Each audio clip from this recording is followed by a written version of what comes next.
Hey, welcome back to the channel. My name's Cody. If you're new to the channel, hit subscribe. I post every Tuesday and Thursday on my business adventures. Now I can help you go faster in yours.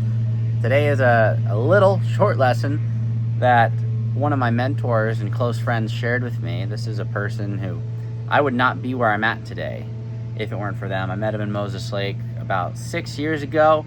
They've been a big part of my journey, and something that they shared that stuck with me 2 days ago was that your business is like a pendulum. And the example that he gave me was, in the beginning, you have to dig super far into the really uncomfortable zone. So if you're thinking of it like a pendulum, right, you go back and forth. Well, you go really far left. You're swinging super far left, and in this example, the left side is the place where most people aren't gonna go. That's maybe it's the grunge of your properties, or the bottom of the barrel opportunities that everyone else is turning down. It's going to be a lot of work. Maybe it's going to be a lot of legal, whatever that is in your industry. You're going super far into the uncomfortable zone. You take one step that way. And what he told me was, if you go one step left, now you can go one step in the opposite direction. So you go left and you get back calibrated, and then you can go one step into the good zone, where it's more of the good life, which is something that he's achieved and something that I'm striving for and on the journey to get to. And something that he brought up with me is he went like all the way to the left. So he went 10, 11 steps out left, and now he's living the life he wants to live because he did all the stuff everyone else didn't want to do. Some people have achieved their freedom, but it only took a couple steps.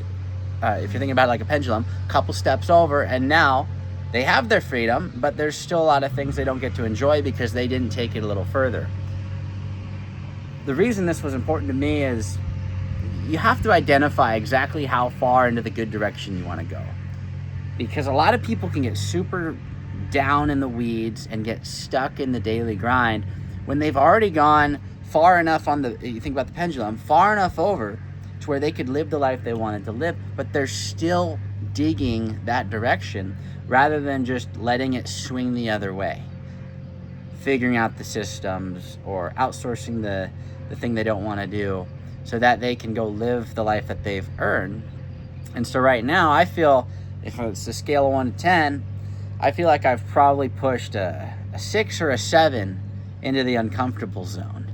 And when I ended up buying out my partner on the 39 unit, it ended up ramping that up. So it's probably like from a 5 to a 7 on the uncomfortable scale. There's going to be a point sooner than later where I'm going to allow that to finally swing the other way into the relaxation mode. And then if I want to go get more out of life, then I'm going to have to push it back into the uncomfortable sector a little bit further. But if you've already gone far enough into the uncomfortable zone in your business, you've already swung the pendulum one way far enough to where you truly could let it swing the other way, meaning you hire out your position, you remove yourself from the business, or you stop doing all the remodels and you just coast with what you've got. If you've got enough, let the pendulum swing back and enjoy it for a while. And if it's not everything you thought it would be, you can go back into the grind you were already going to do for a long period of time. But allow it to swing back. See the good parts of what you've built. That's something that I need to work on. But allow it to go both ways. If you just try and go right, you're not going to get super far. If you just try and go left, you're not going to be super happy. You got to figure it out with the pendulum thing. But allow it to go both ways so you appreciate what you've got when it's going good, and acknowledge that you've probably gone far enough in your business to enjoy some of it. Hope this helps. Just sharing what I go through in real time, the lessons I learn in real time. And if you like this type of content, hit subscribe. Thanks.